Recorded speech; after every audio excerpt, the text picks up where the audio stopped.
So I want to make a video today, you guys, about why it is important to lean on God when you feel like it's a lot of pressure, when times get hard, because the devil would like to, he would like to use voids to sneak in and have you commit sin, have you turn away from God and be mad at him.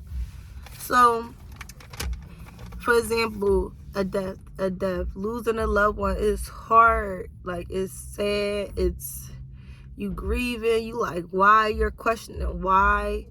And first of all, it's like God will reveal stuff to you where you won't know why it happened until later on, like, till you just continue to follow him and be steadfast in faith. And when you make it to heaven, you will realize why. Or in a couple years, you might realize why. In a couple months, you really never know. But just trust in God's timing. And sometimes you got to understand too that not everything is of God. So even if you lost a family member, it could have been a generational curse. It could have been the enemy wanting to attack you because you have such a great purpose in calling on your life. So don't just say, God, why? But God is in control, and Jesus has the key of life and death in his hands. So at the same time, it's all God has the authority to say, no, this person's staying, no, this person leaving. But at the end of the day, you just got to be smart and not turn away from God, because God can be like, okay, this person wasn't doing no kingdom work. This person it was sinning all day. This person wasn't, okay, we're going to let him go. Or I need this person for heaven. Or look, this is going to make this person that lost you, stronger. This is going to help them to be more dependent on me. This is going to help them to lift them up and be whatever. So is whatever the case is, like, so that's why it's important not to, question God. You can ask him why. You can ask him why and ask him to show you. But don't do it as in mad. And don't be mad. But you can share your emotions, how you feel. And even if you feel mad, you can share that you feel mad. You can feel, but just don't turn away. Like, keep praying. Be like, God, I'm mad, I'm sad. Like, you can say all that, but don't start doing all this stuff. Breakups. I was literally on TikTok, and a girl was saying how during her breakup, that is when she did actual tarot readings herself and start getting the cards and start doing all of that. And she's saying that it's because of her having a breakup, and she was just so lost and sad and stuff. And that's a similar thing that happened to me. Once I went through my breakup, I would start relying on New Age and stuff. So it's all about that. Kind of relates when you go through breakup. You in desperation for answer. You in desperation on when your next husband come, or stuff like that. So that's what desperation come and play in. And that's what people with their futures in their life, if they everything going wrong and they struggling, they so desperate to know if they're going to make it in life, or what's they really plan and purpose. When you can ask God, and God will tell you the plan and the purpose. So death, breakups, trauma. So like, say if someone got raped when they was younger. Say if you got hit, your mom left, your father left, you got hit by something, or this scared you, or like something went too far, like trauma. The enemy would like to hold on to that and have you scar you for life from that, or have you be bitter. And like that would spirits come in when it's voids. They see an opportunity. The devil knows exactly what's going on in your life, just like God knows. Well, not just exactly how, because of course, like, one thing I want to say, this is a whole side note, the devil and God are not opposite. Like, they're not opposites. They're not on the same level. When the whole fight broke out between the devil in heaven and stuff, God sent Michael, the archangels and stuff. God could destroy him they're not on the same level. But light and darkness, good and evil. God is light, the devil is darkness. So I just had to put that in the air. Like, they are not on the same level at all, okay? But anyway, back to this. So trauma, things that happen, it make you hold on to bitterness, or it makes you, oh, I never trust men, or I don't trust this. It's about you. Now, I'm not going to say act like this never happened, but you got to have discernment and wisdom and move forward. Like, for example, with my relationship, a couple old relationships, yes, I was hurt. Yes, I was, misled, manipulated and stuff. But what I'm not going to do is have that same mindset when a new man come, or I don't think all men cheat and all that type of stuff. First of all, that be the enemy trying to creep in and all that unclean spirits, or y'all be getting with people that's unequally yoked, that's not who God had planned for you, and then it's like, oh, now of course things going wrong because that's not who God had for you. Or if it is somebody that God got for you, the enemy want to come in and trying to taint that, have unclean spirits and use people to sabotage your relationship. So that's why you got to stay prayerful. And another thing is, these people don't be, for real, if he's not of God, the relationship, in my opinion, like, I'm not dating nobody that's not God, that's not his word. And it's a difference too for just being of God. Like, this one boy was trying to talk to me, and for some reason he looked cute on the roof. He was doing roof work. First of all, I like my men to be working, so he looked cute on the roof. But then he came all the way down. He's like, huh? He was like, what? I was like, oh, like, I can't hear you. Then he came all the way down to from the ladder, and when he came down in person, he just didn't look like what I thought he looked like on that roof. The sun was hitting him and all. But anyway, that's besides the point. I asked him how his relationship with God was, and he said, I mean, I believe in God, but I'm not like God body. I said, that will do it. You do not have to worry about me. You do not have to worry about me. So that was really it. And I'm like, okay, I'm cool. And that was just really it. But and it's not just like, oh, I believe in God, or if he say the man upstairs is a dub. Like, but you gotta really, his relationship with God really gotta be like sturdy. Or are you praying? Or do you fast? How's your prayer life? Are you practicing celibacy? Like, all of that. And then on top of that, deliverance is important. If, like, in generational curses, all of that, like, it's go deep in just making anybody your husband. Like, did y'all get married in your family? How is things in your family? Or, like, what's your pet? Like, did you cheat on him? Because it could be Jezebel spirits and stuff and things and going through. And all you need is deliverance. God can deliver you from all of that. God can heal and change you. So it's just all about being patient and making sure you're not just rushing into anything just to say you in a relationship, just to say you got a husband and stuff like that, because it's just not it's not God's way. It's not his will for you to be in any relationship.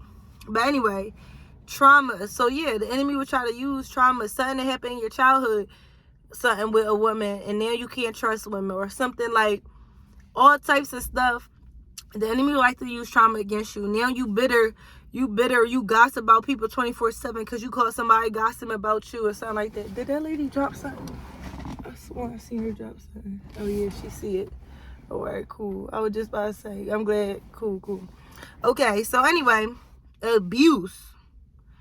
Now, if you're in an abusive household, if you see your parents arguing, getting smacked up, beat up, boom, boom, boom, all that abuse, or it could be abuse. If you got abused in past relationships, you got abused. Just how with dogs, you know how when dogs, they got abused, they be all shy, they get nervous and stuff. It's trauma.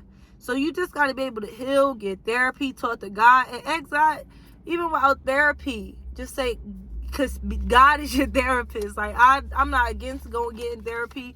You get 100%.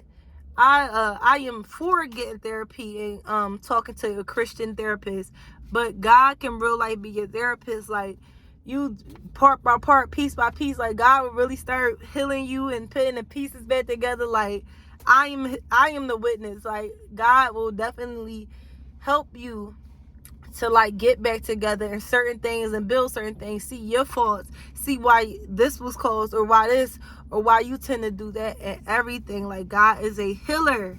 So heal from the trauma before you get rushed into a relationship. You gotta heal from the trauma before you do other stuff. So trauma is another thing. Just talk it out work it out, journal it out. Say, God, why did this happen? I know that you have everything happened for a reason, or I know the enemy sent that person to rape me so I can be traumatized and stay trapped and bitter and mad and stuff. Like, that's what you gotta understand. The enemy wants you to be trapped. So, oh yeah, that was trauma. Abuse. So yeah, abuse. Abuse and the trauma is like, it goes hand in hand. But abuse, you can start being abusive, or you used to just people treating like, so when you get in a relationship that's not like that, it's a little different. So abandonment, and that goes with trauma. It all kind of leads into trauma of rejection. Like, for example, like my mom was a single mom, my dad was here and there. So rejection, like, feeling like this. But you gotta understand that that's what the enemy wants you to think. Oh, your dad don't like, or he only. No, that's not true. You don't know what that person is going through. Or at the end of the day, like I said, it's unequally yoked. So it's like, okay, what if, like, the reason why he wasn't there is because that wasn't what he wanted. Like, it's all about finding the right person, and you don't judge neither one of them. You don't hold it against them. You don't hold no unforgiveness in your heart between neither one of them. And like, yeah, I'm cool with my dad. I'm cool with my dad and everything like that. And he was here and there, buy stuff here and there. He was like a part-time dad and stuff. But I always knew who he was. And I thank God. But save is something deeper. Save is something where you don't even know who your dad was. Or my dad walked out when I was 2. I never seen him again. Or my dad passed away when I was young. I never really got to know him and stuff like that. So it's just, those are the type of voids that will, like, the enemy will use to like come for you. Like, for example, my grandfather, we recently just lost my great grandmother. She was 95 years old a couple months ago, and I was consistently in prayer for him, because I know when the enemy try to come in, like, that was my main prayer, because he's older too, and I want him to be able to go to heaven. But when people when they have a death, the enemy will try to come in. Now all of a sudden, this can be just an example. Now all of a sudden, he could be heavily drinking alcohol, because I know he drinks some alcohol. So now all of a sudden, that could have happened, but thank you God it didn't. But just an example. So now you committing more sin. All of that stuff, why you think they call it wine and spirits, all of that stuff leads to bad things, to take you down the wrong path. Just how some women, they father abandoned them, or they that song, I ain't had no daddy around when I was growing up, that's why I'm wild and I don't give a like, stuff like that. Women will go out and have sex, or women is okay with sleeping with, just for example, like, one girl was cheating on having a relationship with somebody that had a boyfriend. She gonna say, well, my baby father did the same thing to me, so I don't care. So it's like, it's trauma, it's your mindset. You're not healing from that. So you're going to hurt people, and that's why they say that. So that's why you should heal, so you won't hurt people. I'm the type that I want better. I'm not going to say, oh, I'm going to do that because somebody else. I'm going to be better. I'm not going to be a cheater because somebody cheated on me. I'm not going to be abusive, because you got to be better. You got to rise up above all of it. You just got to rise above it. So that was an example by my grandpa. And just general, like, if you adopted, you feel a void. You have thoughts, oh, did my parent ever love me? Like, stuff like that. And this girl that I watched, Sunray, she was adopted, and she was just crying, saying how God really replaced that emotional void, and how he gave her the right people, and just, like, gave her that love and that protection, that security, and all of that. Like, God provided that for her, and she rised above all of that trauma, hurt, and pain, and everything. And so now I talked about the type of voice. Let me tell you what the enemy will try to do. I already said, like I was saying, sex, alcohol, addiction. Now, oh, you want to roll up all the time, roll up. And I was smoking weed and doing stuff like that. And you know how it numb the pain. People say it numb the pain, all that stuff. It's like, No, you just covering up, or you getting your mind distracted. It's just a distraction, but you still got to deal with it eternally. Like, I was smoking a bunch when me and my ex broke up, and me and my other relationship, and well, actually no, after my other relationship, I was already like stopped. I was done smoking a little bit. We used to smoke together, but then I was like done smoking, and then I started getting saved. Like, after that last relationship, that's when the witchcraft and all that stuff started happening, and then I was able to get saved and delivered from smoking completely. But I was already like starting to like fall back just a little bit and stuff like that. But yeah, before that, I used to just smoke. And okay, cool. I ain't got sharing nobody. Like, I'm good, just thinking life is good, when that wasn't the case. It was just all a filler up. I was still hurt, and when I even look back and think about stuff that I was doing, it was like you're moving out of saltiness, sadness, or out of the emotions. So yeah, so boom, that was just an example. Like, my marijuana addiction was the example. Alcohol, when I gave you an example, my grandpa. So drugs, or you out here. Okay, let's go for the men. Say your father, you seen your dad cheating on your mom or something like that. So now you just be like, man, I don't believe in love. I'm gonna go ahead and F these women and do whatever I want. Like, I can't be faithful and stuff like that. So it's like stuff like that. Or your parents passed away. Now you want to be in the streets. Now you want to be a thug. Now you want to be killing. Now you heartless.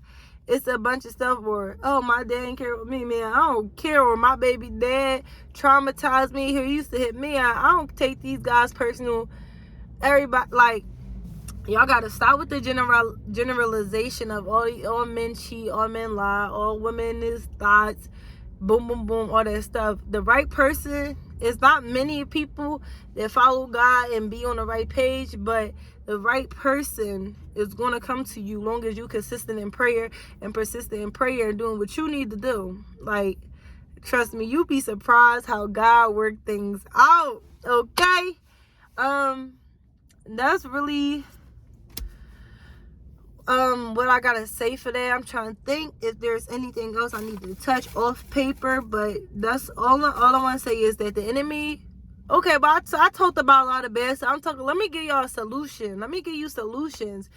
Go to God. Like, just continue to be persistent in prayer. Say, Lord, I just need you to heal me. Lord, I need you to remove this heaviness, remove this burden. Lord, I don't want to do this. Like, just literally talk to him and have a conversation. Get on your knees. Say, I invite the Holy Spirit in and the Holy Spirit only.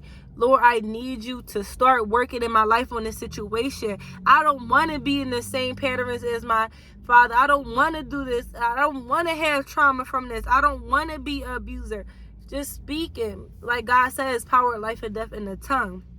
Just start speaking out these things, getting on your knees, being consistent, and that's it. Standing tall, securing in the Lord. It's being secured in the Lord and just staying faithful and stuff like that.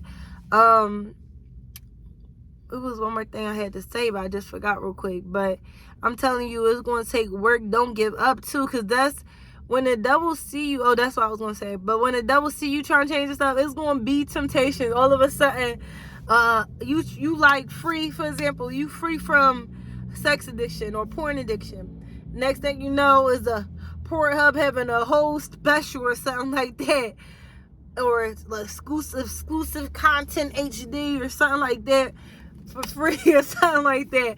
Or say like your ex texts you out the blue, and now like all that stuff. Like, I'm telling you, things will try to keep, and the enemy will put things in your face to see if you're going to go through, and God going to test you. If he see you say, if you say, God, I don't want to be like this no more. Okay, God going to see if you really don't want to be like this no more. Like, I bet I was free from my drug addiction. When I tell you the temptation was real, like the temptation was real. Like, I was just with some girl, and she was like, oh, you sure? I was like, no, God delivered me from that. She was like, I was going to ask you to smoke, but you don't smoke no more. I'm like, nope, not at all. Like, But I could have, like, I mean, I don't do it like that. Like, no, I'm not doing it at all. I do not want to put my lips on no weed no more. And my lips still a little dark because of that. But I got a recipe for that. So, you know. But, yeah, like, or, for example, when I was doing my fast, somebody offered me fried chicken. Somebody treated me to lunch, and I love fried chicken. Somebody treated me to lunch. I'm gonna treat you to lunch. And then I said, oh, y'all go ahead, y'all enjoy. Like, I'm on my fast, and they don't got stuff to accommodate my fast. So, like, I'm just telling you, the enemy gonna try to do temptation. So you gotta be able to fight through and really want change for yourself. It is not an easy battle, but it's the right way. It's the narrow path. God says a narrow path, and it's a wide path. That's why it's narrow, because not many people can be able to get through it. But I'm giving y'all encouragement because y'all can do it. There's so many people that did do it. So go ahead and do it because you got this, okay? That's basically all I need to say. Oh, that was the other thing. This the last thing. I don't want to go in a rant here. The last thing. These spirits going to come in. It's spirits of grief, spirit of rejection, spirits attached to trauma. It's an orphan spirit, like feeling like, oh, like they people that will come in, like an example of an orphan spirit, people that will come and start breaking down these leaders, attacking these leaders because they gotta avoid missing. Like, I'm telling you, the devil will try to use your voice against you, so you gotta rise above it, stand strong, stand 10 toes. And that's it, and that's all. But the Jezebel spirits that's what the ones that relationships, or the females that feel like, oh, they gotta tempt a man and try to do stuff, or they want to mess with a man wife, or they like that he married, or Jezebel, or a guy that's just so promiscuous that love being every woman's face, that's just gotta mess with everything that's walking. That's like a Jezebel spirit. But y'all can do your own research and stuff and ask me any questions and stuff. But that's it, and that's all. But yeah, bye.